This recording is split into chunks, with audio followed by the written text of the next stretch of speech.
يسبح لله ما في السماوات وما في الأرض الملك القدوس العزيز الحكيم. کھانا نہ کھائے انسان تو اس کی جان ہلاکت میں پڑ سکتی ہے. تو اللہ نے جتنی ضرورتیں ہیں انسان کی ان کو لذتوں کی پیکنگ میں رکھا ہے. اگر وہ نہ رکھتا، آج آپ دیکھیں جنسی کہتے ہیں کہ سب سے قوی جو طاقت انسان کے اندر ہے وہ جنسی طاقت ہے. سب سے قوی میلان، کھانے کی بھوک، شہرت کی بھوک، ان سب بھوکوں میں سب سے قوی ترین جو بھوک ہے وہ جنسی بھوک ہے. لیکن اگر اس میں لذت نہ رکھتا اللہ تو کوئی انسان نسل انسانی کو آگے بڑھانے کے لیے تیار نہیں ہوتا. لذت رکھنے کے باوجود آج انسان بچے پیدا کرنا نہیں چاہتے. لذت اللہ نے رکھ دی ہے اس میں، تب بھی انسان چاہتے ہیں کہ نہیں ہم ایسی زندگی گزاریں جس میں ہم بچوں کو پالنے کی زحمت ہم کو نہ ہو. بچے پیدا کرنے اور بچوں کی تربیت کر کے پال کے ان کو بڑا کرنے کی زحمت نہ ہو. جبکہ اللہ نے قوی جنسی قوت رکھی ہے ہر انسان کے اندر. لیکن یہ تمام قوتیں جو اللہ نے رکھی ہیں، ذہانت کے لیے اللہ نے ایک نظام انٹیلیجنس کا بھی انسان کے اندر رکھا ہے. یعنی ذہانت کو کیسے مینیج کیا جائے. انسان کے اندر جو ذہانت موجود ہے، انٹیلیجنس، تمام قوتوں کو مینیج کرنے کی صلاحیت بھی اللہ نے قرآن کے ذریعے سے، احادیث کے ذریعے سے اللہ نے وہ تمام باتیں کہ بھئی کوئی قوت اللہ نے دی ہے، سوچنے کی قوت اللہ نے دی ہے، یہ سوچنے کی قوت کو مینیج کیسے کیا جاتا ہے یہ اللہ نے یہ بھی بتا دیا ہے. انٹیلیجنس مینجمنٹ کہتے ہیں اس کو. جنسی قوت اللہ نے دی، یہ جنسی قوت کو مینیج کیسے کیا جائے، یہ تمام چیزیں قرآن میں موجود ہیں. تو اللہ نے انسان کو مدیر بنایا. مدیر یعنی مینیج کرنے والا.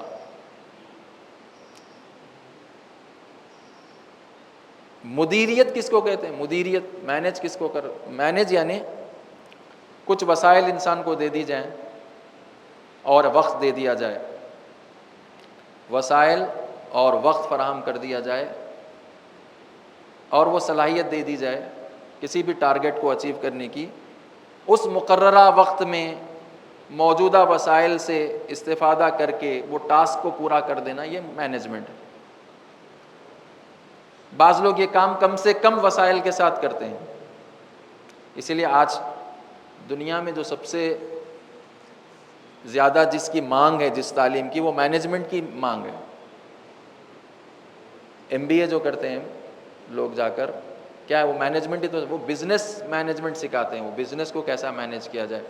لیکن جتنی چیزیں دنیا میں موجود ہیں، انسان کی جتنی زندگی کے جتنے شعبے بنتے ہیں، ان تمام شعبوں کو مینیج کرنا ہے. اور اللہ نے وہ مینیج کرنے کی مدیریت کی صلاحیت انسانوں کو دے دی ہے.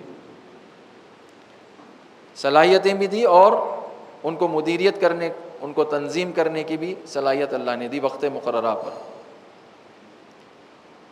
ہر شعبہ زندگی کو، معنوی زندگی کو مینیج کیسے کرنا ہے، خانوادگی زندگی، گھریلو زندگی، فیملی لائف کو مینیج کیسے کرنا ہے، معیشتی زندگی، انسان کی فائنینشیل لائف کیسے مینیج ہونی ہے. تو انسان کی جسمانی اور معنوی مدیریت، ان میں سے جسمانی مدیریت میں سے ایک مدیریت ہے جنسی مدیریت، کہ قرآن نے جنسی زندگی کی مدیریت کے لیے 3 راستے مقرر کیے. انسان کو اللہ نے جنسی طاقت دے دی، سیکشول پاور دے دیا. اب یہ مینیج کیسا ہو، یہ سیکشول پاور مینیج کیسا ہو؟ قرآن نے 3 طریقے بتائے اس کے. پہلا طریقہ جو قرآن نے بتایا وہ ہے نکاح. نکاح کے ذریعے سے یہ جنسی قوت، یہ جنسی تقاضا، یہ جنسی میلان اس کی تسکین ہو جائے. دوسرا جو راستہ قرآن نے بتایا وہ عفت ہے. اور وہ عفت چاہے انسان شادی شدہ ہو یا شادی شدہ نہ ہو. شادی شدہ ہو تب بھی اس کے لیے عفت ہے، شادی شدہ نہ ہو تب بھی اس کے لیے عفت ہے. نکاح کیا ہوا ہو تب بھی اس کے لیے عفت ہے، نکاح نہ کیا ہو تب بھی اس کے لیے عفت ہے. اور تیسرا جو راستہ اللہ نے قرآن میں جنسی توانائی کو مدیریت کرنے کے لیے رکھا ہے وہ تقویٰ ہے. یہ 3 راستے ہیں جس کے ذریعے سے انسان اپنی جنسی قوت کی مدیریت کر سکتا ہے۔ پہلا راستہ نکاح ہے، دوسرا راستہ عفت ہے، اور تیسرا راستہ تقویٰ ہے۔ یہ جو آیت سورہ ہود کی 78ویں آیت ہے، اس میں حضرت ہود یہی فرما رہے ہیں اپنی قوم سے، جو جنسی بحران کا شکار ہے قوم، اس سے کہہ رہے ہیں کہ یہ تم جو ملائکہ کے پیچھے پڑے ہوئے ہو، یہ میری بیٹیاں تمہارے لیے حاضر ہیں، یعنی یہ نکاح، تم ان سے نکاح کر لو، نکاح کر کے اپنی جنسی تسکین کر لو۔ اور اگر نکاح نہیں کرنا چاہتے تو ایک عمومی راستہ تمہارے لیے کھلا ہوا ہے، وہ ہے تقویٰ۔ تقویٰ اختیار کرو، تقویٰ اختیار کرو، نہیں وہ حفاظتی تدبیر اختیار کرو جس کے ذریعے سے تم جنسی طور پر سلامت رہ سکتے ہو، جنسی بہرا روی کا شکار نہیں ہو سکتے۔ یہ تین راستے اللہ نے مقرر کیے ہیں جنسی قوت کی مدیریت کے لیے، ایک نکاح، دوسرے عفت، تیسرے تقویٰ۔ اور جو تدبیر اللہ نے کی ہے نکاح کی، جو حفاظتی تدبیر، آپ تاریخ انسانی میں نہیں دیکھیں گے کہ اس جنسی مدیریت، کیونکہ انسان جب سے ہیں تب سے انسان سوچ رہے ہیں، اور تب سے انسانوں کے اندر تھنکرز اور فلاسفرز پیدا ہو رہے ہیں۔ مغرب نے بھی اپنے لیے ایک نظام بنا کے رکھا ہے جنسی، لیکن آپ دیکھیں مغرب نے جو نظام جنسی بہرا روی سے بچنے کے لیے مغرب نے جو نظام بنایا ہے، آج وہ نظام آ کر سرنگوں یہاں پر ہو گیا کہ آپ وہ ہم جنس پرستی پر آ گئے ہیں، ہومو سیکشوالٹی پر آ گئے ہیں، مرد کی مرد سے شادی، عورت کی عورت سے شادی، جبکہ اسلام ایک ایسا بہترین راستہ، خوبصورت راستہ انسان کو عطا کرتا ہے کہ نکاح کر لے انسان، نکاح نہیں کر سکتا تو عفت اختیار کرے، اور تقویٰ ایک عمومی حفاظت ہے ہر شعبہ زندگی کے لیے۔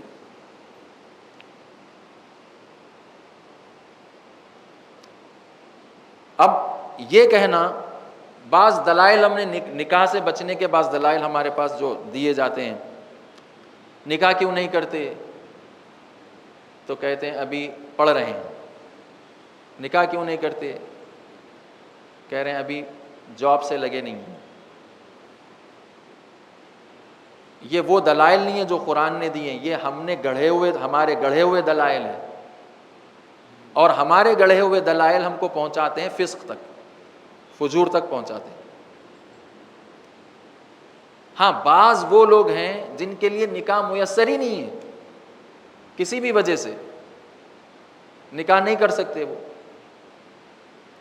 تو قرآن نے ان کے لیے کیا کہا، وہ عفت اختیار کریں، جنسی بہرا روی سے بچنے کے لیے وہ عفت کا راستہ اختیار کریں، تقویٰ کا راستہ اختیار کریں، یعنی عفت اور تقویٰ تو ان لوگوں کے لیے بھی ہے جن کا نکاح بھی ہو چکا ہے،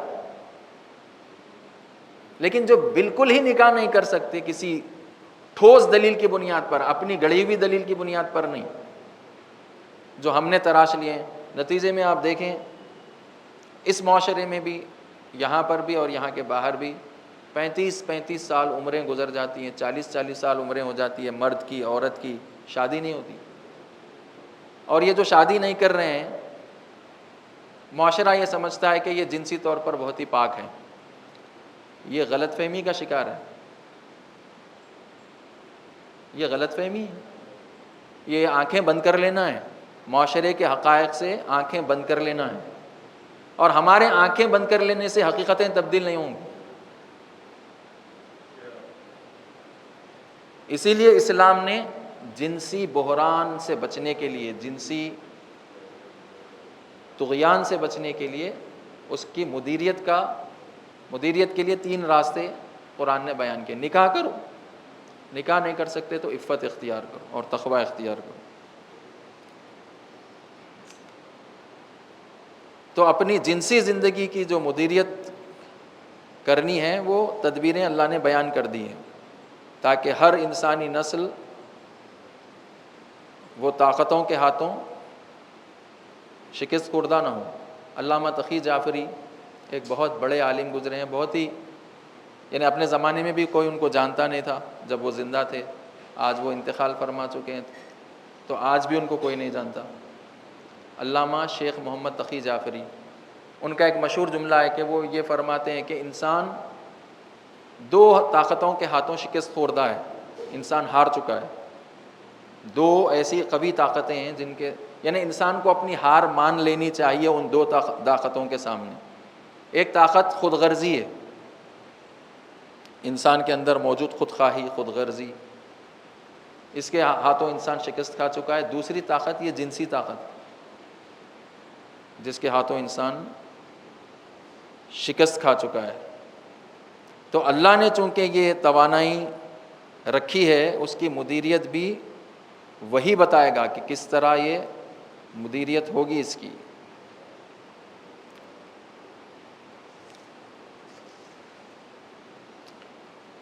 اسی لیے الہی نظام کو ترک کر کے انسان الہی نتائج کے توقع کرے، یہ حماقت ہے۔ اللہ کے بتائے ہوئے راستے کو ترک کر دے، چھوڑ دے، اور پھر توقع یہ کرے کہ نتیجہ وہی نکلے جو اللہ کے راستے کو اپنانے کا نکلے گا، یہ حماقت ہے، بیوقوفی ہے یہ، کہ اللہ کے راستے کو چھوڑ کر توقع یہ کرے کہ جو راستے پہ میں چل رہا ہوں وہ راستہ وہاں ختم ہوگا جو اللہ کا راستہ جہاں پہ ختم ہوگا۔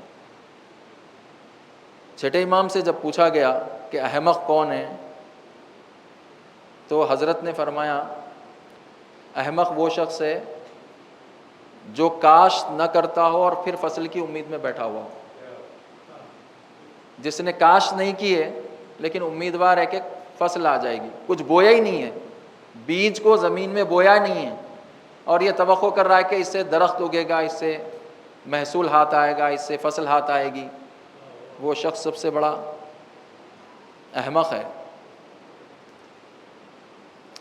تو لہٰذا ایک تدبیر جو اللہ نے سب کے لیے، بچے، بڑے، جوان، بوڑھے، عورت، مرد، سب کے لیے جو اللہ نے تدبیر مقرر کی ہے،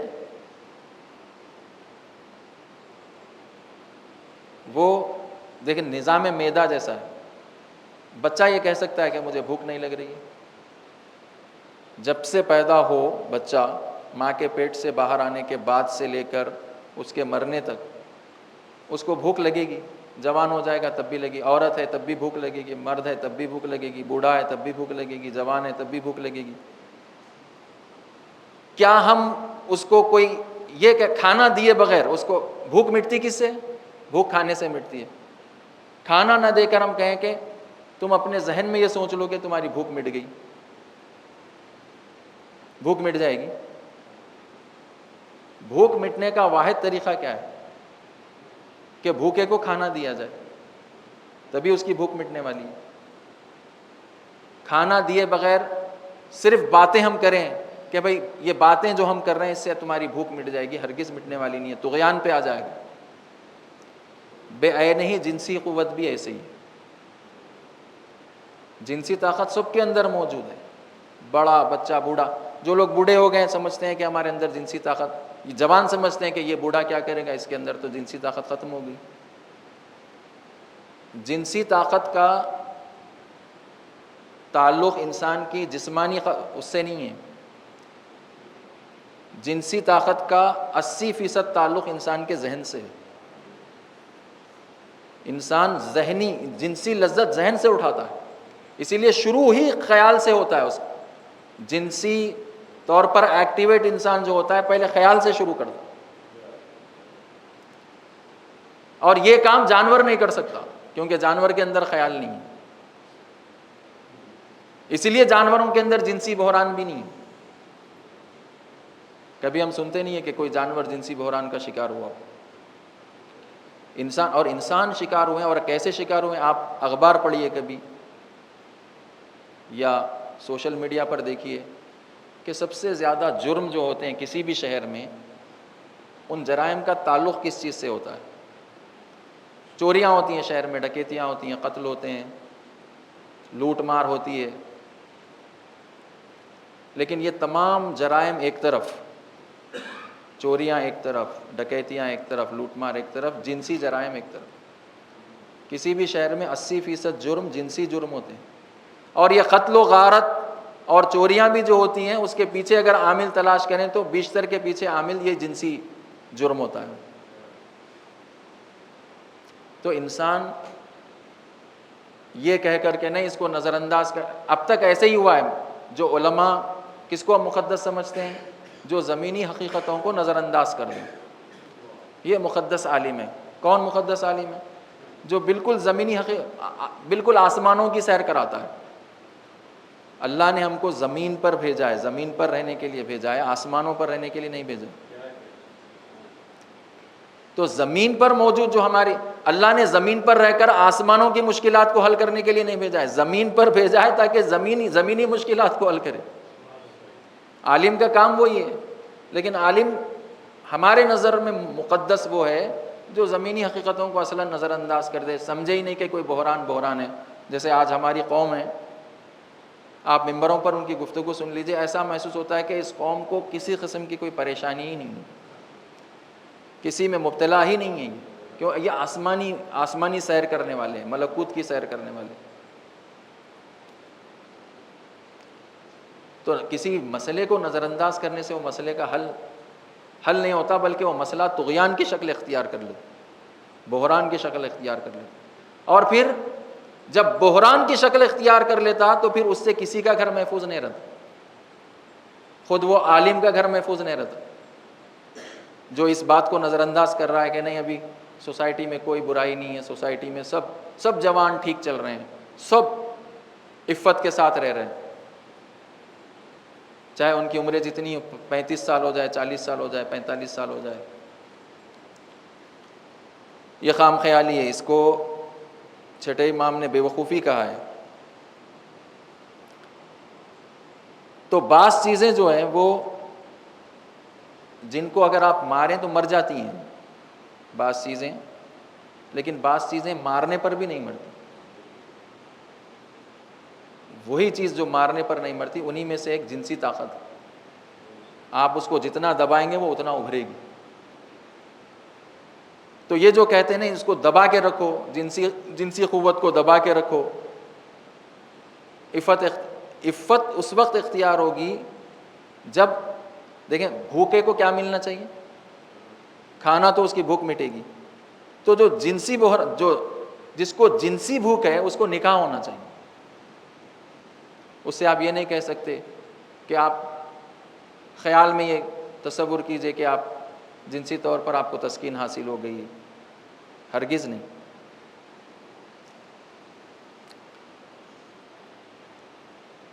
اس کی مثال ایسی ہے کہ پریشر کوکر آپ دیکھیں گھر میں جو کھانا پکتا ہے, پریشر کوکر کا بھانپ سے اس میں کھانا پکتا ہے, اور بھانپ ایک قوی طاقت ہے, اسٹیم جس کو کہتے ہیں, اس سے بھانپ سے کھانا پکتا ہے.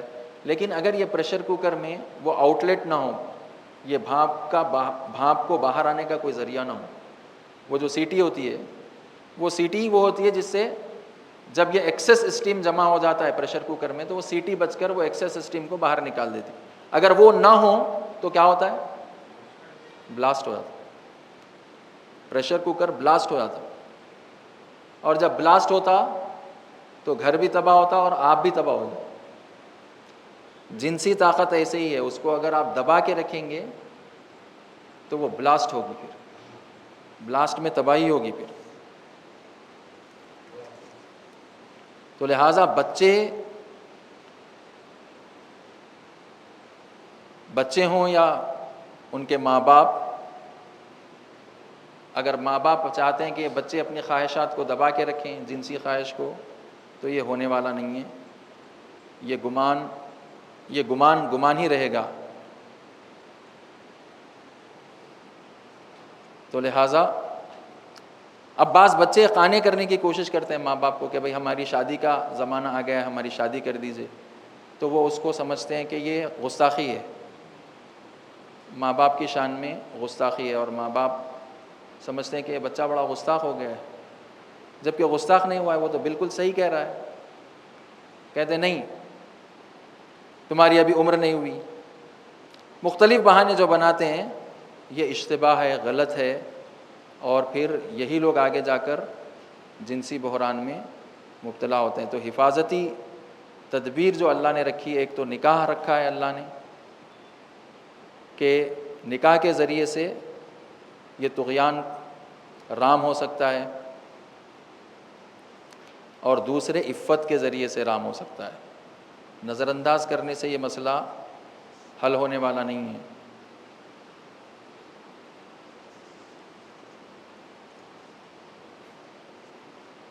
کسی کو بھی، یعنی جس عمر میں بھی ہو، آج پوری دنیا جو ہے وہ تین مغربی دانشوروں، تین مغربی مفکروں کے راستے پر چل رہی ہے۔ ایک تو ڈاروین ہے، ڈاروین کی تھیوری، ڈاروین کی تھیوری کیا تھی کہ انسان پہلے بندر تھا، بندر سے ترقی کر کے انسان ہو گیا۔ یہ تھیوری پورے دنیا میں، اچھا خود ڈاروین کی قوم والوں نے اس کو ریجیکٹ کر دیا ہے، لیکن مسلمانوں نے اس کو قرآن کی آیت کی طرح پکڑ لیا، کیونکہ وہ سائنٹیفیکلی پروون ہے۔ تو کہتے ہیں کہ یہ ڈاروین کی تھیوری جو ہے، انسان پہلے بندر تھا، بندر سے ترقی کر کے انسان ہو گیا، یہ ایک تھیوری۔ دوسری کارل مارکس نے جو نظریہ اور تھیوری پیش کی، آج پورا اقتصاد، آج ہمارا پورا اکنامکس کارل مارکس کی تھیوری پر ڈیپینڈ ہے۔ اور تیسرے ہے فرائیڈ، تیسرا تھنکر اور فلاسفر ہے فرائیڈ۔ یہ تینوں نے، اچھا تین میں سے دو یہودی ہے، تینوں نے ایک راہ حل پیش کرنے کی کوشش کی اور تینوں نے غلط راہ حل پیش کیے، اور ان کی قوموں نے ان کے راہ حل کو ریجیکٹ بھی کر دیا، مسلمانوں نے اس کو پکڑ لیا، سختی سے مسلمانوں نے اس کو تھام لیا کہ نہیں ہمارے لیے یہی ہے۔ لیکن ایک کام جو ان تینوں نے کیا جو دوسرے دانشور نہیں کر سکے، انہوں نے مسئلے کی تشخیص صحیح کی، یہ بحران کی تشخیص جس کو کہتے ہیں، کرائسس کو صحیح طور پر پہچان لیا انہوں نے کہ بہت سے لوگ، اب جیسے میں نے علماء کی مثال دی، کرائسس موجود ہوتا ہے لیکن وہ ملکوت میں زندگی گزار رہے ہوتے ہیں، جیسے کہ زمین پر کوئی کرائسس موجود ہے ہی نہیں، اور انہی کو مقدس سمجھتے ہیں، انہی کو سمجھتے ہیں کہ بہت ہی باتقویٰ عالم ہے۔ کیونکہ قوم کے کسی مسئلے سے اس کا تعلق نہیں ہے، قوم میں کیا بحران چل رہا ہے، قوم کس بحران کا شکار ہے، اس کو تعلق ہی نہیں ہے، کیونکہ آسمانوں کی سیر کر رہا ہے۔ اللہ نے زمین پر بھیجا ہی جو ہے آسمان کو ٹھیک کرنے کے لیے نہیں، زمینی مسائل کو ٹھیک کرنے کے لیے بھیجا۔ تو یہ تین دانشور ہیں، ڈاروین، کارل مارکس اور فرائیڈ۔ انہوں نے راہ حل غلط پیش کیے، لیکن مسئلے کی تشخیص، کرائسس کو صحیح انہوں نے تشخیص دی کہ یہ کرائسس ہے۔ فائنینشیل کرائسس کی تشخیص کارل مارکس نے دی، ڈاروین نے ایک کرائسس کی تشخیص دی، فرائیڈ نے بھی ایک کرائسس کی تشخیص دی۔ اس کو انشاءاللہ آئندہ جمعے پر چھوڑتے ہیں۔ گفتگو کا خلاصہ یہ ہوا کہ اللہ نے ہمارے لیے، اللہ نے ہم کو زندگی عطا کی، اللہ ہمارا خالق ہے، اور اللہ نے ہماری زندگی کو بامقصد بنایا، بلا مقصد اور بے مقصد اللہ نے نہیں چھوڑا۔ مقصد تک پہنچنے کے لیے اللہ نے راستہ بھی مقرر کر دیا، راستے کا نام دین ہے، جو راستہ اللہ نے ہمارے لیے مقرر کیا وہ دین ہے۔ دین کے ذریعے سے انسان اپنے مقصد کو طے کرے گا۔ جب وہ راستے پر چلے گا تو راستے پر خطرات موجود ہیں، خطروں سے دوچار ہوگا، ان خطروں سے بچنے کے لیے اللہ نے ایک حفاظتی، ایک پروٹیکشن کا انتظام کیا، اس پروٹیکشن کا نام تقویٰ۔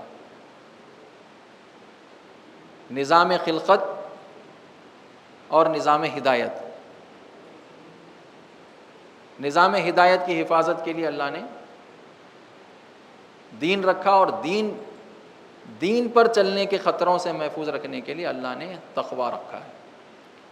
اور یہ تقویٰ کیا ہے؟ زندگی کے ہر شعبے میں تقویٰ ہے۔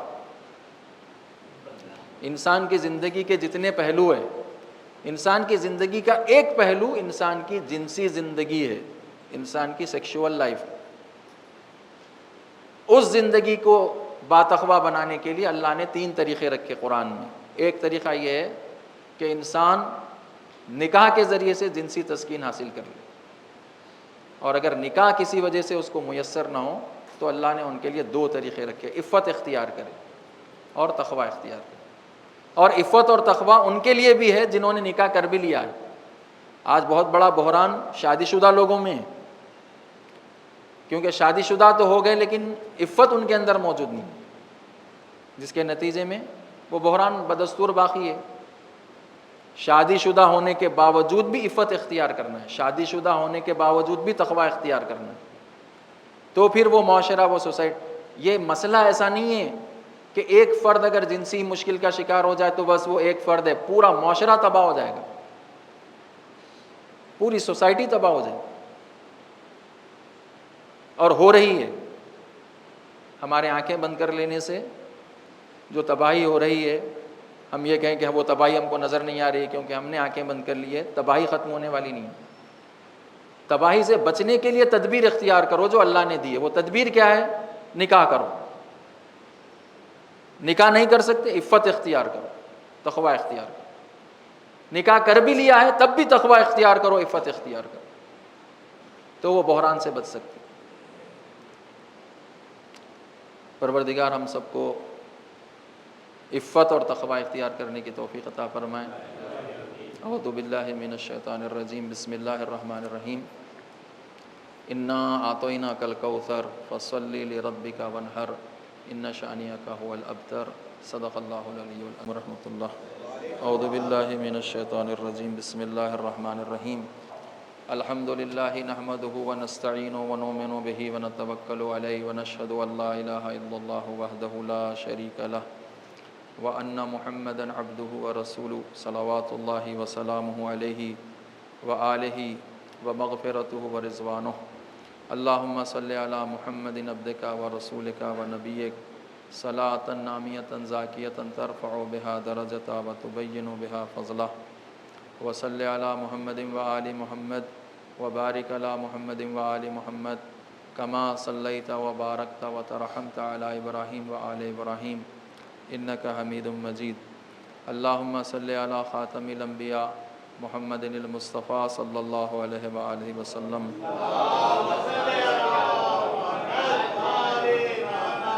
وصلی علی امیر المومنین علی ابن ابی طالب. وصلی علی فاطمۃ الزہراء سیدۃ نساء العالمین. وصلی علی الحسن والحسین سیدی شباب اہل الجنہ. وعلی علی بن الحسین ومحمد بن علی وجعفر ابن محمد وموسیٰ بن جعفر وعلی ابن موسیٰ ومحمد ابن علی وعلی ابن محمد والحسن ابن علی والحجۃ ابن الحسن الخلف القائم بالحق المنتظر المہدی.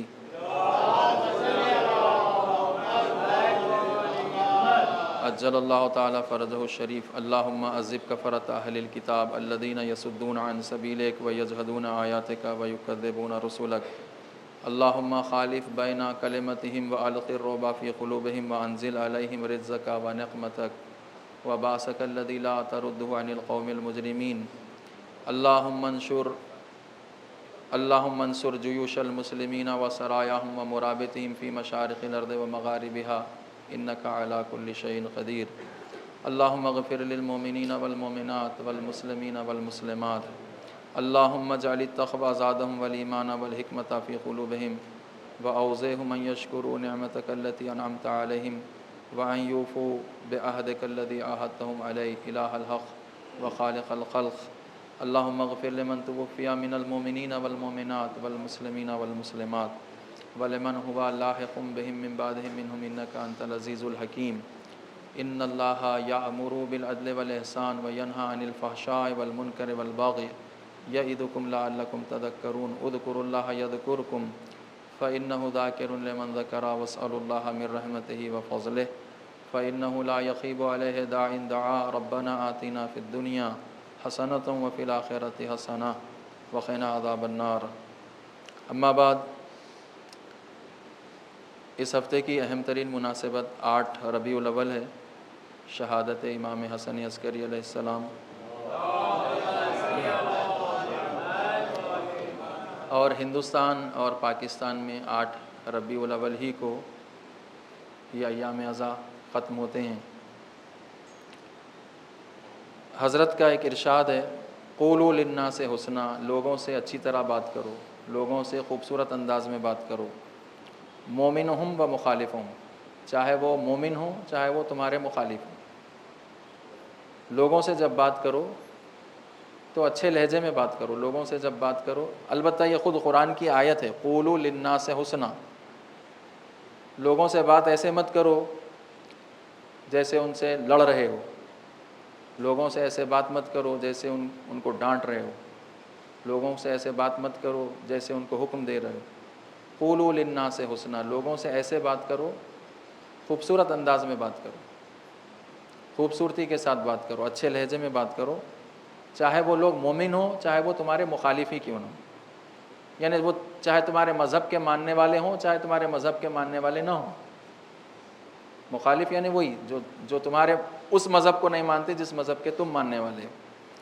پھر آپ نے وجہ بھی بتائی، اما المؤمنون فیبسطوا لہم وجہہ، کہ مومنوں کے حوالے سے تو یہ حکم ہے کہ ان کے سامنے ہمیشہ حشاش بشاش مسکراتے چہرے سے مومنین سے ملاقات کی جائے، یہی حکم ہے مومنوں کے حوالے سے کہ جب بھی تم ان سے ملاقات کرو تو حشاش بشاش انداز میں کرو، مسکراتے ہوئے کرو، غصے کی حالت میں چڑچڑی حالت میں مت کرو ان سے ملاقات۔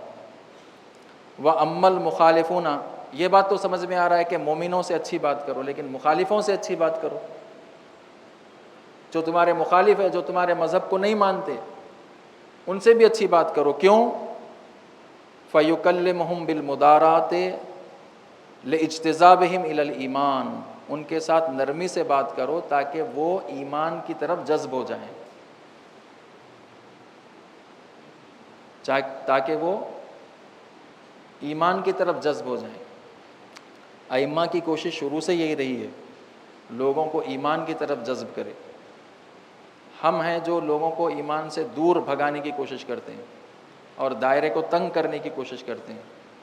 اسی لیے 11ویں امام نے فرمایا کہ تکونوا لنا زینا ولا تکونوا علینا شینا، ہمارے لیے زینت کا سبب بنو اور ہمارے لیے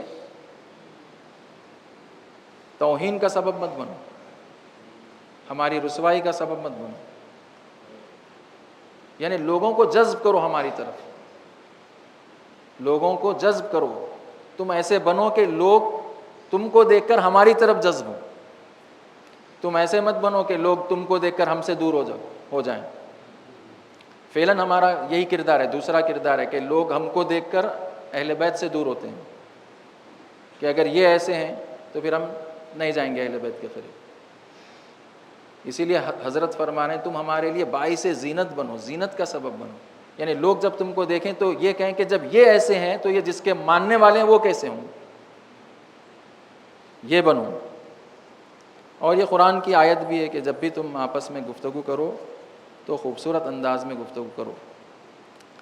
دوسری جو مناسبت ہے اس حوالے سے وہ اختتام ایام ازا ہے، 8 ربیع الاول کو۔ اس سے پہلے عرض کیا کہ ہر جگہ یہ ریجنل ہے، اختتام ایام ازا ریجنل ہے، اس کا دینی کوئی حکم کوئی نص سے کوئی تعلق نہیں ہے کہ کہاں قرآن میں لکھا ہوا ہے اور کہاں حدیث میں لکھا ہوا ہے کہ انسان 8 ربیع الاول تک غم منائے۔ یہ ریجنل ہے، یہ لوگوں نے خود بنا لیا ہے اپنے لیے۔ عرض کیا کہ سعودی میں آپ چلے جائیں تو وہاں پر جو مومنین ہیں وہ 10 محرم ہی کو ان کا ایام ازا ختم ہو جاتا ہے، پھر وہ 40 کے موقع پر وہ دوبارہ ایکٹیو ہوتے ہیں۔ 40 کا جو عشرہ ہے 20 صفر سے 28 صفر تک، رسول خدا کی وفات اور امام حسن مجتبیٰ کی شہادت۔ لیکن اصل ان کی عزاداری 10 محرم کو ختم ہو گئی، 11ویں دن سے وہ لوگ اپنے معمول کے کاموں پر، اپنے اپنے بزنس جو بھی ان کے کاروبار ہے، تعلیم، بزنس، تجارت، اس میں لگ جاتے ہیں۔ یہی چیز عراق میں اگر آپ دیکھیں تو 20 صفر آخری دن ہے وہاں پر۔ جیسے ہی 20 صفر ہوئی، کل میں عرض بھی کر رہا تھا کہ 20 صفر آخری دن کیوں ہیں، کیونکہ 20 صفر کو ایک روایت کے مطابق اہل بیت کربلا آئے اور ایک روایت کے مطابق یہ ہے کہ اہل بیت مدینہ پہنچ گئے۔ تو آپ دیکھیں گے 21ویں صفر کی صبح جیسے ہی طلوع ہوئی ویسے ہی حضرت امام حسین کے گنبد پر سرخ پرچم لہرا دیا گیا، یعنی 20 صفر وہاں پہ اختتام ایام ازا ہے۔ ایران میں آ جائیں تو وہاں پہ چونکہ 30 سفر امام رضا کی شہادت مناتے ہیں وہ لوگ، تو 30 سفر کو آخری دن ہوتا ہے وہاں پر، یعنی پہلی محرم سے جو شروع ہوئے تھے ایام ازا، 30 سفر آخری دن۔ پھر آپ دیکھیں گے مسجدوں میں حسینیات میں جو کالے پرچم لگے ہوئے تھے، 30 سفر کو وہ لوگ اتار لیتے ہیں، اتار کے معمول کی حالت میں آ جاتے ہیں۔ لیکن یہاں انڈیا پاکستان میں اس کو اور آگے بڑھا دیا گیا، ایک 8 دن اور آگے بڑھا کر 8 ربیع الاول کر دیا گیا ہے۔ بات ذہن میں رکھنے کی یہ ہے کہ یہ کوئی نص کے ذریعے سے نہیں ہے، یہ ہم جیسے انسانوں نے ہی اس کو بڑھایا ہے آگے، یہ کوئی قرآن کی آیت سے یہ بڑھایا نہیں گیا ہے، کوئی روایت سے بڑھایا نہیں گیا، ہمارے ہی جیسے لوگوں نے، ہمارے بزرگوں نے، بھائی اب 11ویں امام کی شہادت کے لیے ایک 8 دن بچے ہوئے، ٹھیک ہے ایک 8 دن اور سوگ بڑھا لیتے ہیں، وإلا پہلی ربیع الاول سے 7 ربیع الاول تک کسی کی شہادت نہیں ہے، کوئی غم کے دن نہیں ہے، پہلی ربیع الاول سے 7 ربیع الاول تک کوئی غم کا دن نہیں ہے، معمول کے دن ہے یہ پورے۔ خوب کر لیا ہم نے، یہ کوئی مسئلہ نہیں ہے، لیکن کریں کیا ان ایام میں؟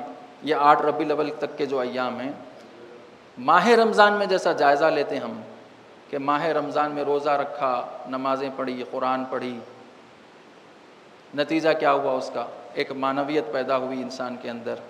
ماہ محرم بھی ایک موقع آپ کو اور دیا گیا جو دوسروں کو میسر نہیں ہے۔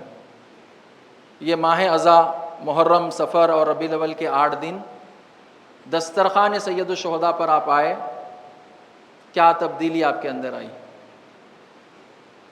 کیا پازیٹیو چینج آپ کے اندر آیا؟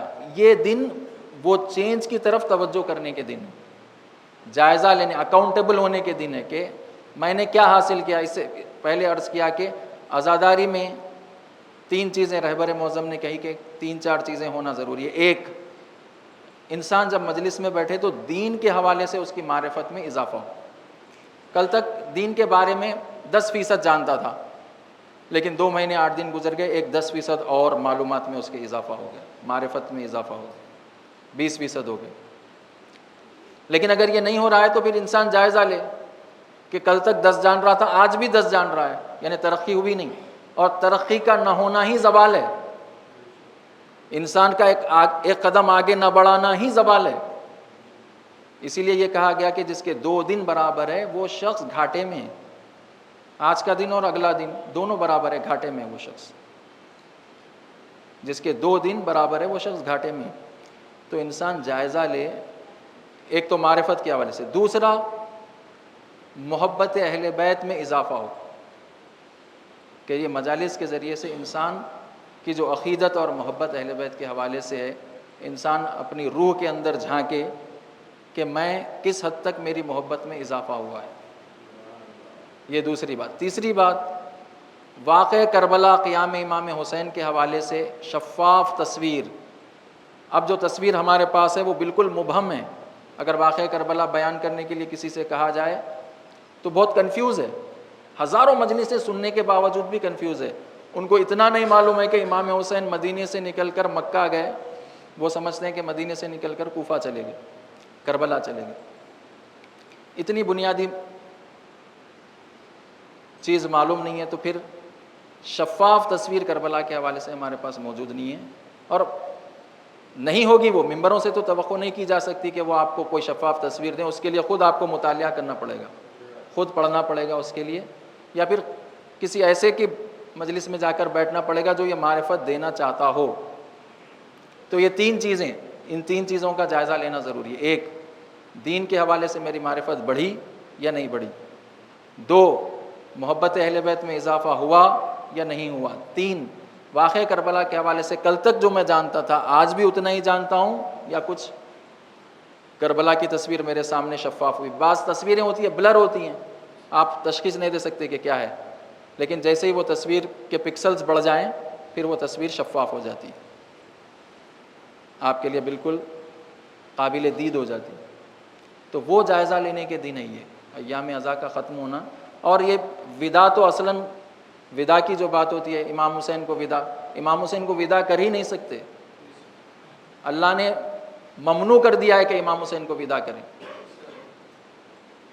ہر شب جمعہ امام حسین کو یاد کرنا ہے، ہر یوم عرفہ امام حسین کو یاد کرنا ہے، ہر عید الفطر، ہر عید الاضحیٰ، ہر شب قدر، ہر اہم مناسبت سے امام حسین کو یاد کرنا ہے۔ کیوں یاد کرنا ہے؟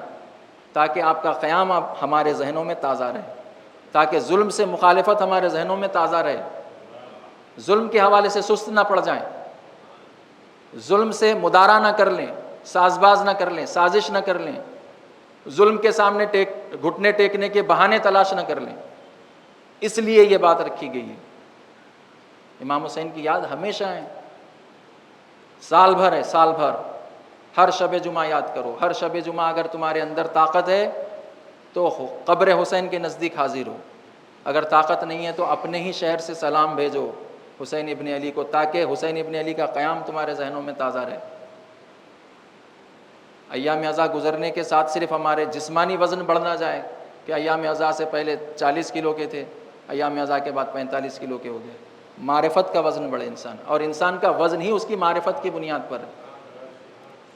انسان کا جسمانی جتنا بھاری بھرکم ہو جائے فرق نہیں پڑتا، انسان کا وزن ہی اس کی معرفت پر ہے۔ کون شخص وزنی ہے؟ جس کی معرفت وزنی ہے۔ کون شخص ہلکا ہے؟ جس کی معرفت ہلکی ہے۔ اور تیسری چیز فلسطین کے حوالے سے، بدستور فلسطین میں اس صدی کا تاریخی ظلم ہو رہا ہے، غزہ میں اور پورے اسلامی ممالک، آپ دیکھیں سعودی عرب، قطر، کویت، یہ سب خاموش بیٹھے ہوئے ہیں۔ نہ صرف خاموش بیٹھے ہوئے ہیں بلکہ اسرائیل کا ساتھ دے رہے ہیں۔ لاجسٹک مدد پوری یہ عرب ممالک کر رہے ہیں۔ اسٹارویشن، فورسڈ اسٹارویشن، یعنی بھوکا رکھ کے ختم کر دینا، اس صدی میں فلسطین میں جو ہوا ہے اس صدی میں کہیں نہیں دیکھا گیا ویسا۔ فورسڈ اسٹارویشن، بھوک سے مار دینا، لوگوں کو کھانے کی اشیاء، پانی نہ پہنچایا جانا، اور سمو لوگ اس کے، اور لائن میں کھڑے ہوئے لوگ جو کھانے کی لائن میں کھڑے ہوئے ان کو گولیوں سے بھون دینا، ان کے اوپر بم برسا دینا، اس صدی میں نہیں دیکھا گیا کم از کم۔ چل رہا ہے، اور مسلمان دسوکڑ مسلمان ممالک خاموش بیٹھے ہوئے ہیں، تماشا دیکھ رہے ہیں کہ اور مزید کیا ظلم ہونے والا ہے ان کے اوپر۔ اب تیاری چل رہی ہے کہ وہ جو کھنڈر ہے، غزہ کو جو انہوں نے کھنڈر بنا دیا ہے، اس کھنڈر پر قبضہ کر لیا جائے۔ چوتھی جو مناسبت ہے ہمارے ملک کے حوالے سے، کہ آپ سن ہی رہے ہوں گے کہ ووٹ چوری کا جو سلسلہ ایکسپوز ہوا ہے، کہ آپ اندازہ لگا لیجئے کہ اس ملک کے الیکشن نظام، اس ملک میں جو الیکشن ہو رہا ہے اس کے کھوکھلے ہونے کا اندازہ ووٹ چوری سے لگا لیجئے، کہ ایک چھوٹی موٹی کانسٹیٹیوینسی میں 1 لاکھ ووٹرز وہ ہیں جو لسٹ میں نہیں ہیں۔ کرناٹکا کی ایک چھوٹی کانسٹیٹیوینسی میں 1 لاکھ سے زیادہ ووٹرز وہ ہے جو اس جگہ رہتے ہی نہیں ہیں، ان میں سے بہت سے تو مر چکے ہیں، اور ان میں سے بہت سوں کے گھر کا نمبر 0 ہے، اور ان میں سے بہت سوں کے ماں باپ کا نام الیکشن کمیشن آف انڈیا ہے۔ تو ایسے الیکشن ہو رہے ہیں ہندوستان میں، اور ایسے الیکشن لڑ کے لوگ جیت رہے ہیں اور پارلیمنٹ میں پہنچ رہے ہیں اور آپ کے لیے قانون بنا رہے ہیں۔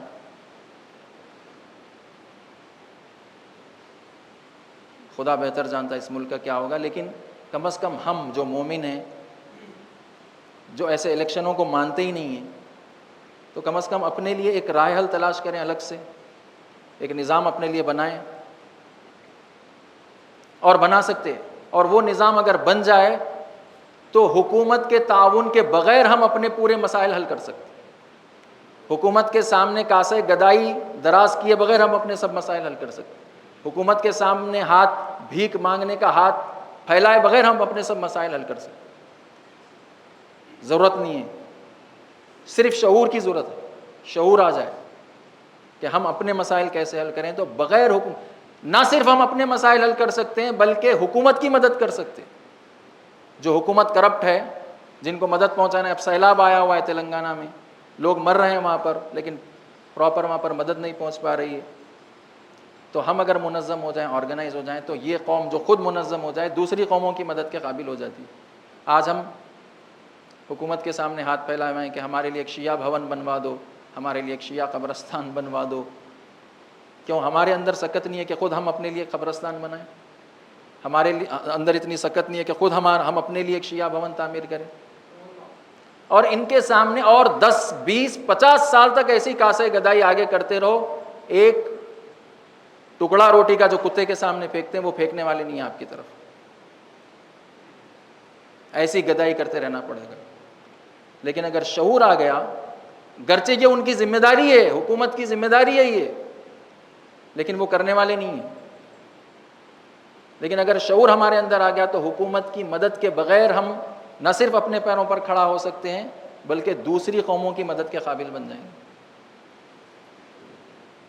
اور یہ کر سکتے ہیں، آرگنائز ہو سکتے ہیں. آرگنائز ہونے کا سب سے بہترین ذریعہ عزاداری ہے، کیونکہ ایسا انسٹیٹیوشن کسی قوم کے پاس نہیں. لاکھوں روپیہ لوگ خرچ کرتے ہیں سیاسی اجتماعات کے لیے لیکن لوگ جمع نہیں ہوتے.